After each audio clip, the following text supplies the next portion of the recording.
수행의 기준, 맹상의 표준, 부처님 수행기술 시간입니다. 시청하는 법부님들 행복하십시오. 저는 부타빠라입니다.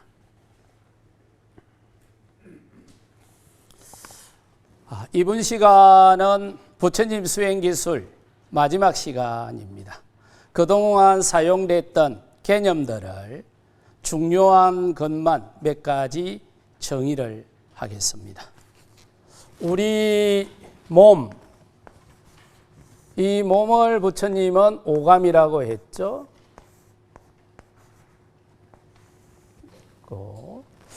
이 오감을 통해서 외부에 있는 데이터가 뇌로 입력이 될 겁니다. 그리고 뇌에 입력이 되고는 마음 공간으로 들어오겠죠. 그런데 외부에 있는 대상이 직접 뇌로 들어오거나 마음 공간으로 들어오지는 않을 겁니다. 그 대상에 대한 데이터가 어떤 신호로 변환이 돼서 들어오겠죠. 그러고는 부처님은 법이라고 표현을 했는데 이런 법의 형태로 들어오고 마음은 그것을 감지하게 될 겁니다. 그리고는 그게 뭔지 식별을 하겠죠. 식별을 하게 되면 알아차림하는 사띠, 이 염이라고 하는데 이 사띠가 작동을 하면서 감지를 해내겠죠. 이렇게 마음 공간에 들어와서 상을 맺은 대상은 반드시 마음 공간에 저장이 되겠죠. 이걸 부처님은 기억이라고 했습니다. 그리고 저장된 것은 끊임없이 또 자극이 있으면 대명임돼서 올라올 겁니다. 이때 알아차림하면 알아차림의 수행의 대상이 되지만 어울려 놀게 되면 망상의 대상이 될 겁니다. 그래서 망상 피운다 이래야지 않습니까? 이게 계속 살아나가 버리기 때문에 그런 표현이 나왔던 거죠. 이때 알아차림하는 사띠가 대상으로 집중을 하게 되는 거죠. 대상으로 집중을 하는데 마음을 구성을 하는 네 가지 인자, 마음 거울, 그리고 거울에 맺힌 상, 그리고 마음 공간에 저장되어 있는 기억, 알아차림하는 사띠, 이 네 가지 마음 구성 기본 인자가 전부 대상으로 밀착 고정하는 게 아니고 알아차림하는 사띠만 대상으로 밀착을 하는 겁니다. 우리는 이걸 갖다가 사마디 했고 하문으로 그대로 음사를 하면 삼매가 됩니다. 그러면 삼매가 되고 이걸 뜻으로 번역을 하면 팔정도 제8번 정정 해서 정어로 할 거예요. 아마 여러분들이 시중에 있는 많은 사전을 보면 삼매를 마음 집중 이렇게 번역을 해놨을 거예요. 그런데 마음 구성 기본 인자를 네 가지로 설정을 해놓고 보니 마음을 구성을 하는 모든 인자가 대상으로 집중되는 게 아니고 알아차림하는 사띠가 대상으로 집중되죠. 그러면 삼매는 마음 집중으로 번역하기보다 사띠 집중으로 번역하셔야 됩니다. 이렇게 마음 구성 인자가 네 가지라는 걸 규정을 하면 마음을 화학 차원에서 접근할 수 있다라고 저번 시간에도 말씀을 드렸지만 이렇게 용어 하나하나의 정의가 훨씬 명확해집니다.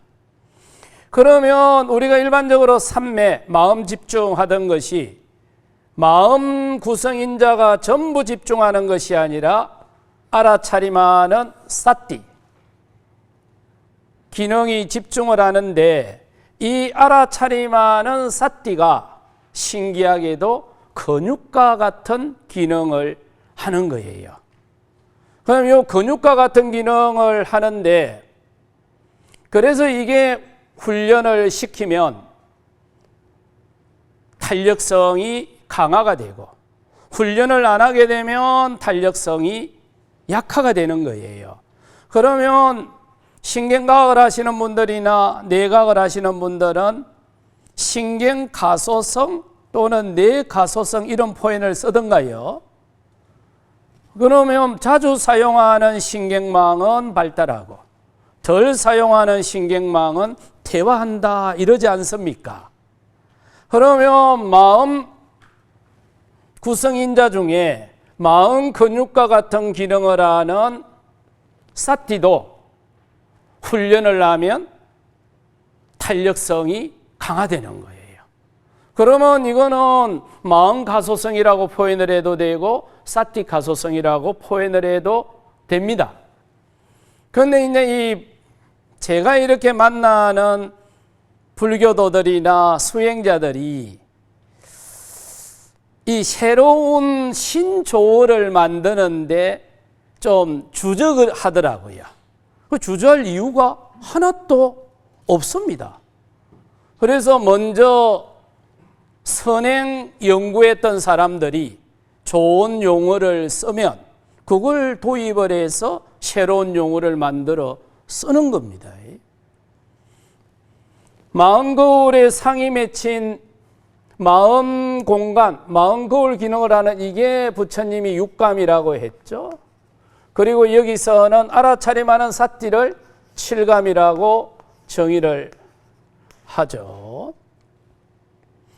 그러고는 이 사띠가 대상으로 집중을 하면서 삼매, 마음 집중 현상이 생기는데 이렇게 사띠가 대상으로 집중을 하면 신기하게도 압력이 발생을 해요. 물리적으로.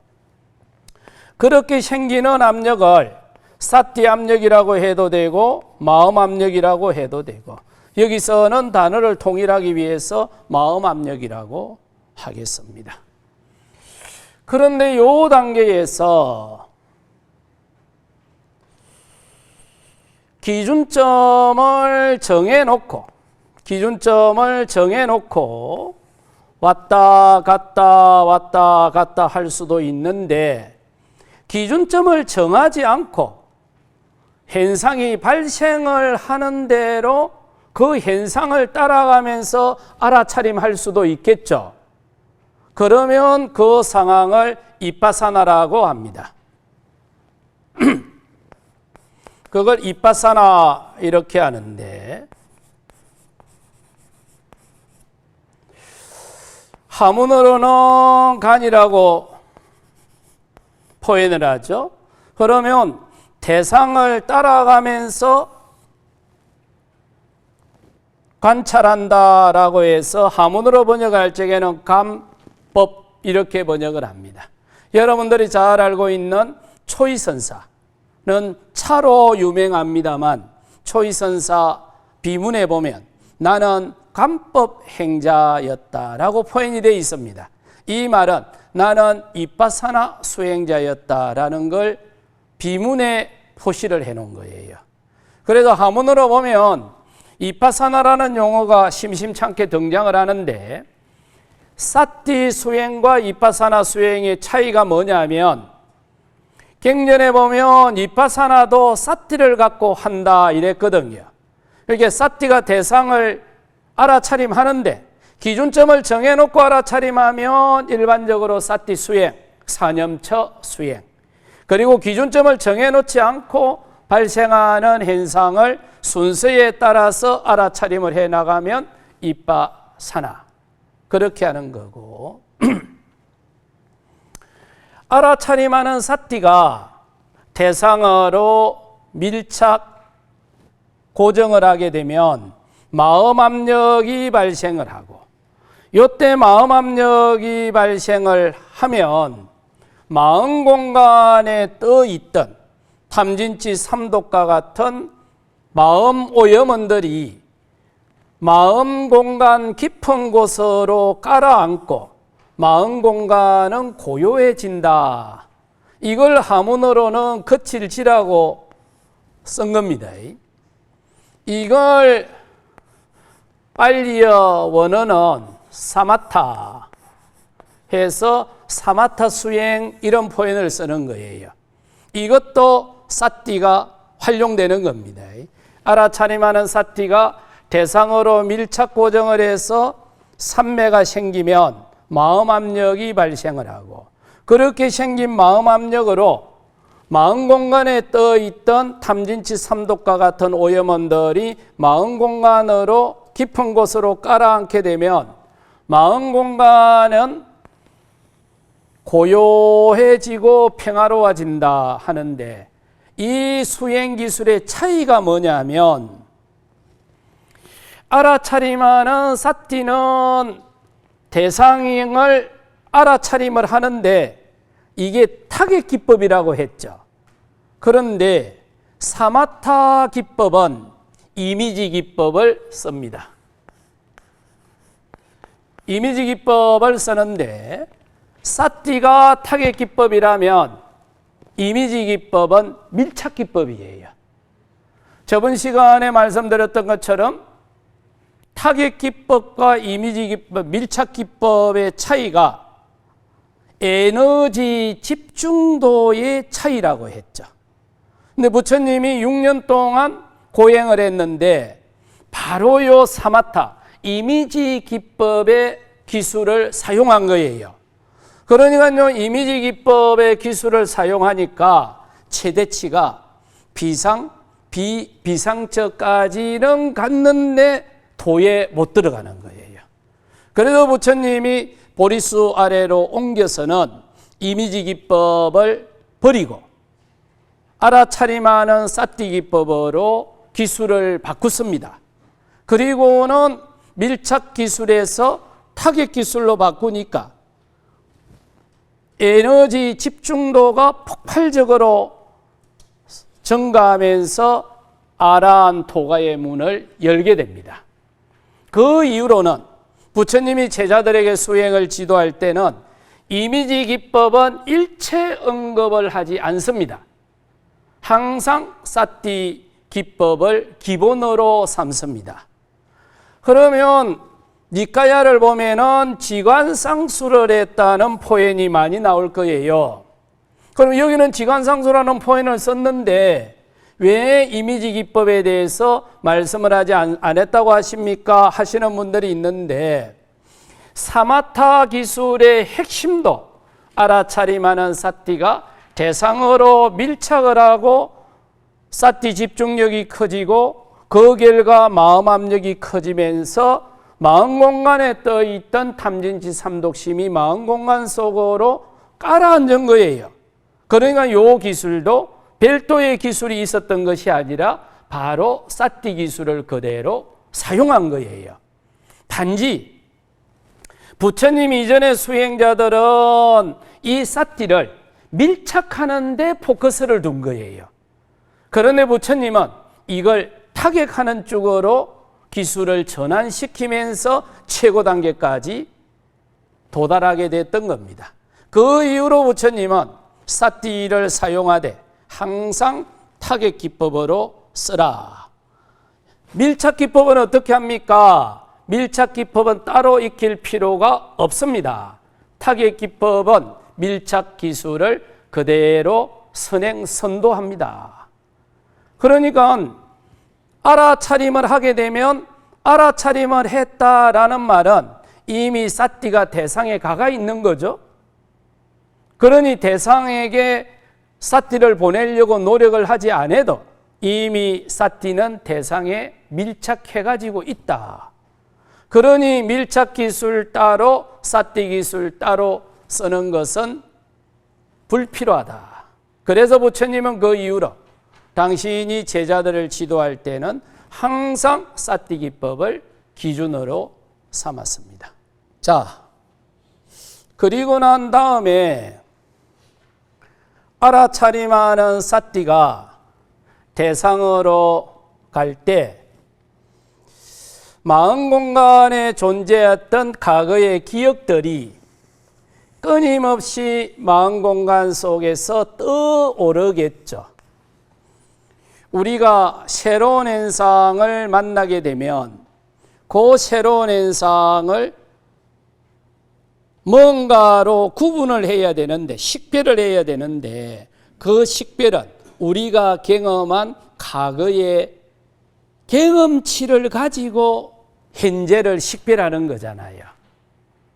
우리가 경험하는 그 모든 것들, 그 과거의 경험을 가지고 현재의 경험을 식별해내는 거죠.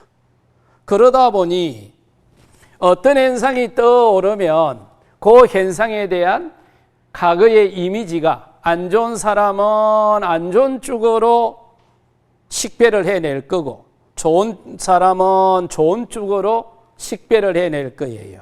그럼 우리는 알아차림을 한다라고 하지만 어떤 의미에서는 있는 그대로 보는 것이 아니라 내 식대로 볼 확률이 많죠. 그러면 우리가 경전을 보거나 어른 스님들의 법문을 들으면 있는 그대로 보세요 하고 수도 없이 주문이 들어오는데 우리는 있는 그대로 보기보다는 내 식대로 보는 경향이 너무나 많으니까 그럼 있는 그대로 보려고 하면 어쩌면 보면 됩니까? 그냥 있는 그대로 보면 되지. 그게 안 되니까 여쭤보는 거 아닙니까? 그러면 열심히 있는 그대로 보세요.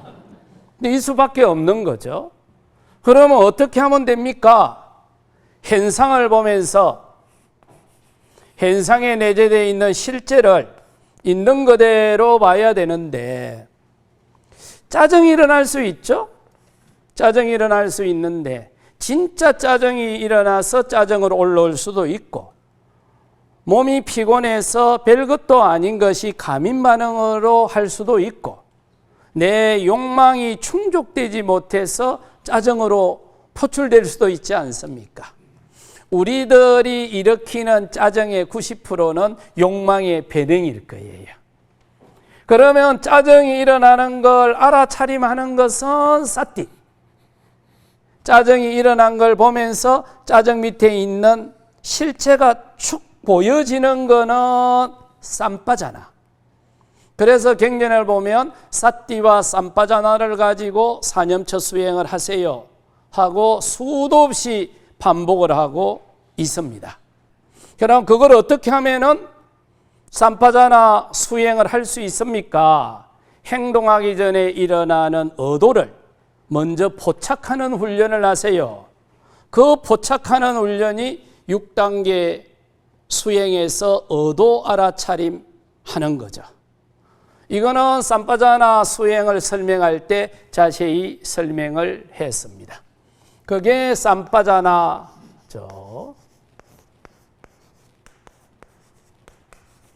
한문으로는 정지라고 많이 번역을 하는데 여기서는 염하고 운율을 맞추기 위해서 지라고 하겠습니다. 그러고는 요 지자를 써죠. 또는 이 지자를 쓰기도 하는데 상식적으로 지식 이렇게 하죠. 지식은 존재를 다루는 데 유용한 지식이 많으면 존재를 잘 다룰 수가 있을 겁니다. 지식은 대개 고정된 형태를 취하고 반복해서 사용을 할 수가 있습니다. 그래서 올해가 몇 년도죠? 2024년 이렇게 고정이 돼서 그냥 튀어나옵니다. 그런데 지혜는 해라고 하죠. 해. 요거 빨리어로는 빤냐라고 하는데 빤냐는 존재를 다루는 측면보다는 다루어진 존재를 어떤 용도로 사용할 건지 사용하는 측면에 포커스를 맞췄습니다. 그러니까 지식은 존재를 다루는 측면을 주목하는 거라면 지혜는 다루어진 존재를 어떤 용도로 사용하는지에 포커스를 맞춘 거예요. 이 지혜는 한 번만 나옵니다.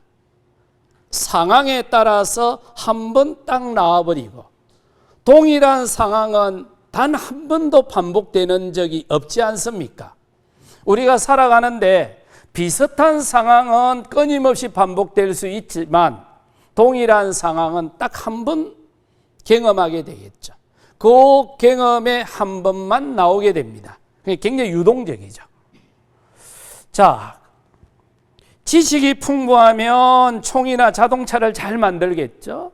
지식이 풍부하면 돈 버는 것도 유리할 거예요.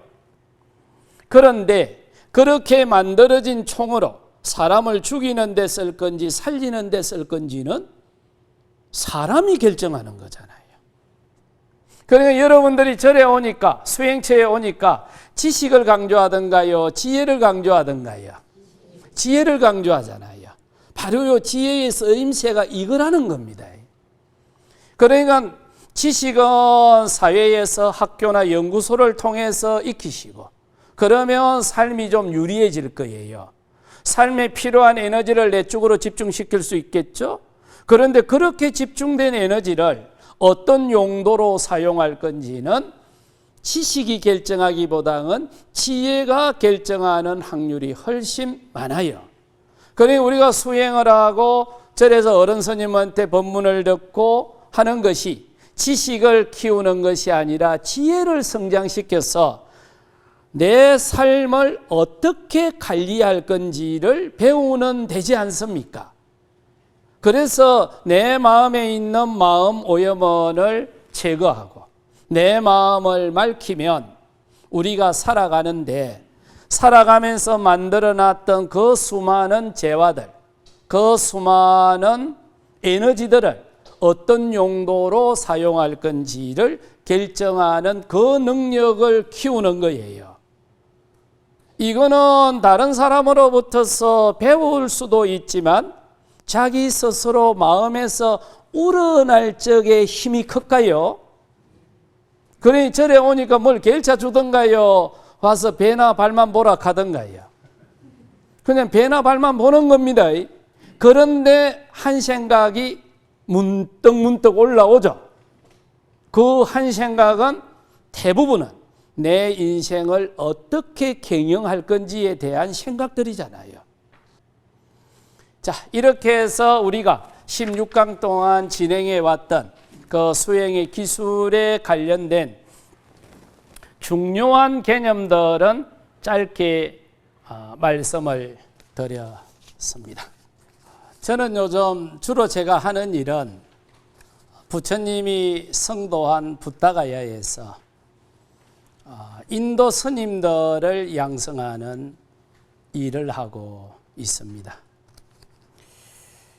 그리고 또 하나는 부처님이 창안했던 오리지널 수행 기술의 이론과 그 기술을 부처님이 설했던 경전의 기초에서 복원 작업을 하고 있습니다. 저는 복이 많아서 그 복 중에도 서성복이 참 많았습니다. 그 눈 밝은 서성들을 통해서 부족하지만은 부처님 수행 이론과 기술의 복원에 성공했습니다. 그걸 가지고 그것을 토대로 인도 스님을 양성하고 유럽이나 미국에서 또는 전 세계에서 부처님의 오리지널 수행을 배우려고 하는 분들을 청해서 가르치고 있습니다. 말이 가르치는 거지 함께 수행을 하고 있습니다. 그런데 이렇게 했던 역사적 배경이 있습니다. 부처님은 BCE 531년 âm력 4월 보름에 보리수알에서 최상의 깨달음을 성취합니다. 그리고는 BCE 230년 무렵 아쇼강에 의해서 불교가 전 인도에 확산이 됩니다. 그리고는 아마 이 무렵에 불교가 육로로는 실크로드를 통해서, 해로로는 세라믹 로드라고 하죠. 그 루트를 통해서 중국어로 전해집니다. 그런데 안타깝게도 BCE 187년 무렵에 슝가 왕조가 등장을 하면서 불교 왕조였던 마우리아 왕조를 파괴하고 스님들을 한 30만 명 정도 살해하고 3만 개 정도의 사찰을 파괴했다라고 하면서 불교를 뿌리를 뽑아버립니다. 그리고는 불교에 대한 탄압이 시작이 되죠. 그리고는 기존에 있던 브라만교를 개량을 시켜서 힌두교를 만듭니다. 오늘날 힌두교가 이때 만들어집니다. 그리고 그 불교 쪽에서 그 휴유증은 기존에 있던 근본 불교를 대체하는 새로운 불교를 만들어내는데 그게 대성불교입니다. 그 휴유증으로 나오는 거예요. 그런데 이 대성불교는 현장이나 법현 스님이 인도를 갔을 때 근본 불교를 아는 도량은 70%, 대성불교를 아는 도량은 15%, 그리고 대성과 근본 불교를 함께 아는 도량은 15%. 그러니까 우리는 근본 불교 다음에 대성불교가 왔다라고 생각하지만 아닙니다. 현장 스님이나 법현 스님이나 그 이후에 왔던 수많은 스님들의 자료를 보면 70, 15, 15 거의 정확하게 일치합니다. 이때 불교 왕조에서 힌두교 왕조로 바뀌게 되는 거죠. 그러고는 CE 서기 48년에 인도에서 직접 한국어로 바로 요 김해로 불교와 수행이 전해집니다. 그런데 우리는 한국에 전해진 불교가 어떤 불교였는지는 잘 이야기를 하고 있지 않죠. 근데 한국에 전해진 불교는 처음부터서 수행불교가 전해졌습니다. 이 당시에는 화두선도 없었고요. 그리고 그 이전에 만들어졌던 구산선문은 이파사나 수행자들이 만든 수행처입니다. 그리고 우리나라에 최초로 들어왔던 수행도 바로 요 부처님이 했던 오리지널 수행이에요. 그 당시에는 어떤 수행법이 없었으니까. 그래서 우리가 바로 불교, 한국에서 인도 불교가 전해진 그 최초의 장소에서 부처님이 사용하던 오리지널 수행 기술을 가지고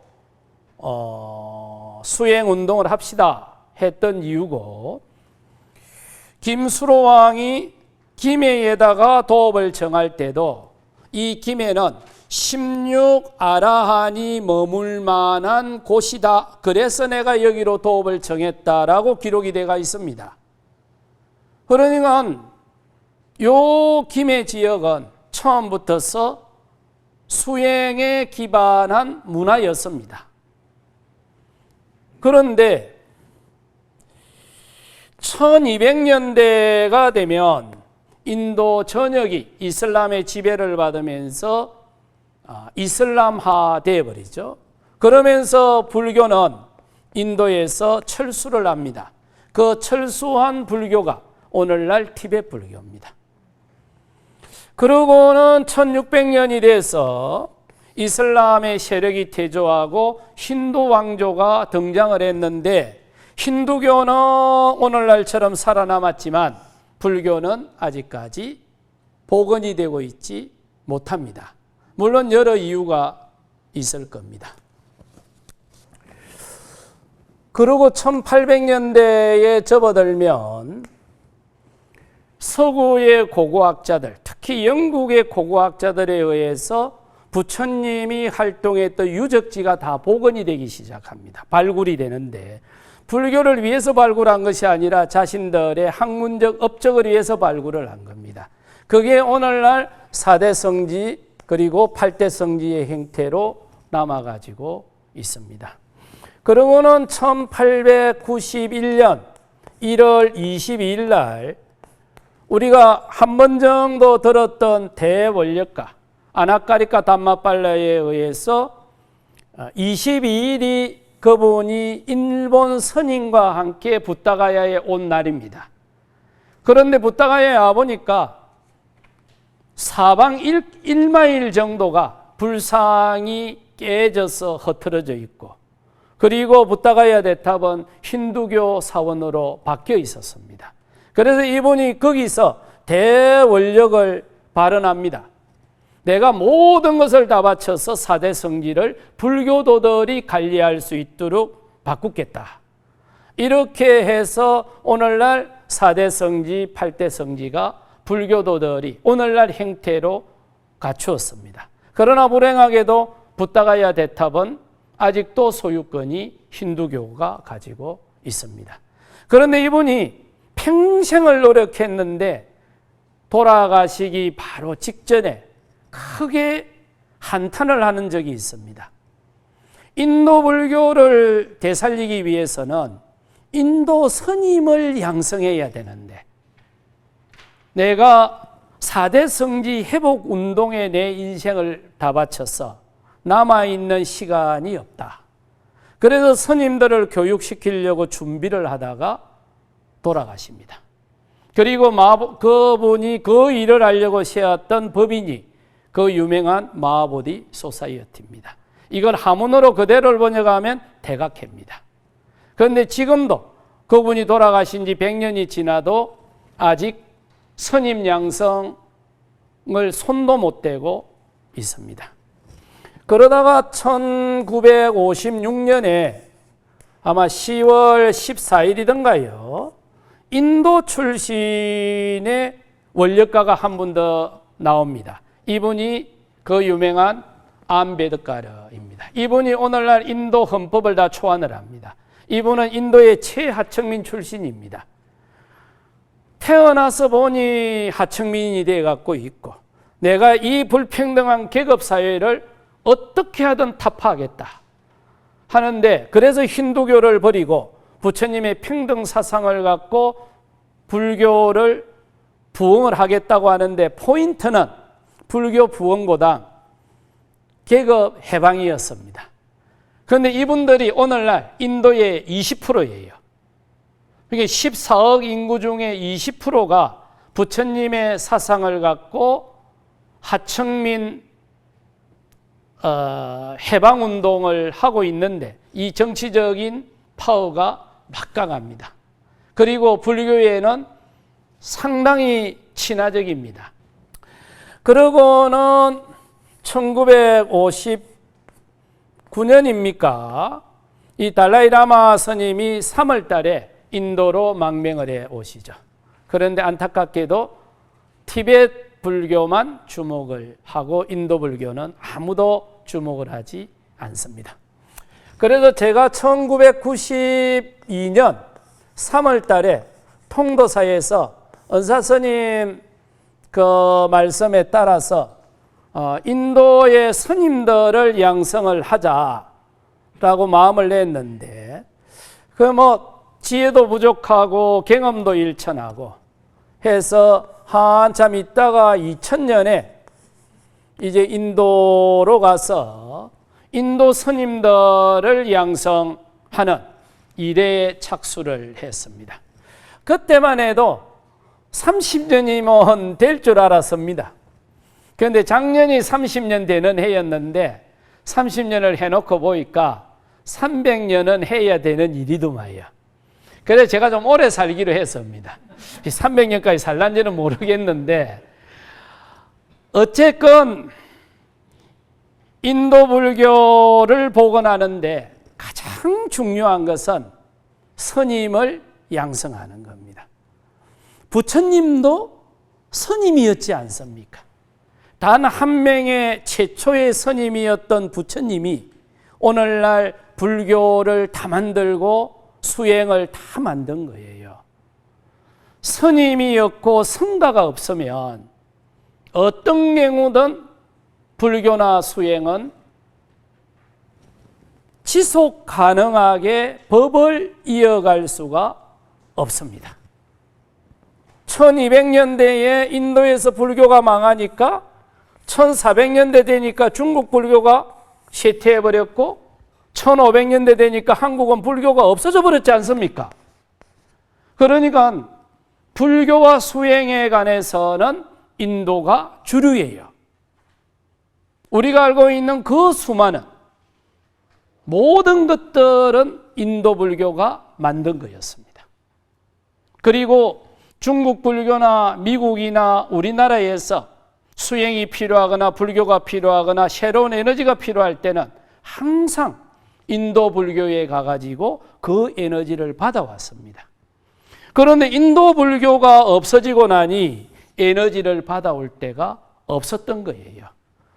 조선 불교가 몰락했던 가장 큰 배경 중에 하나는 우리는 정치적인 탄압으로만 보지만 그 이면에는 중국 불교가 쇠퇴했고 그 이면에는 인도 불교가 쇠퇴했다는 게 도사리고 있는 거예요.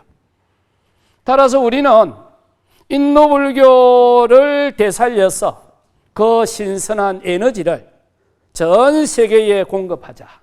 그러면 그 안에 한국 불교도 포함된다.